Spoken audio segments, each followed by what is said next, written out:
Hello అండి. Basic మ్యాథ్స్లో మరొక సింపుల్ క్వశ్చను.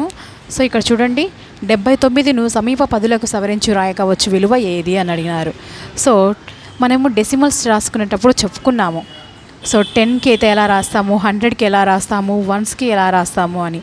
సో ఇప్పుడు మనకి టెన్స్కి అడిగారు కదా, టెన్స్కి అంటే ఎలా రాస్తామంటే, సో ఒకట్ల స్థానంలో నెంబరు 5 కంటే ఎక్కువ ఉందనుకోండి, 10 యాడ్ చేసుకుంటాము. అంటే ఇప్పుడు 65 ఉందనుకోండి, 65కి నియరెస్ట్ 10 ఎంత అంటే 70 వస్తుంది.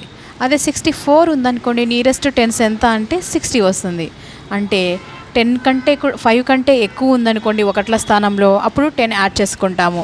సో 5 కంటే బిలో ఉన్నప్పుడు 10 తగ్గిస్తాము. సో ఇక్కడ 79 ఇచ్చారు కాబట్టి 79లో ఒకట్ల స్థానంలో మనకి నెంబర్ ఎంత ఉంది, 5 కంటే ఎక్కువ ఉంది కాబట్టి దీని నియరెస్ట్ వాల్యూ ఎంత అంటే 80 తీసుకుంటాము. So answer is 80. Thank you అండి.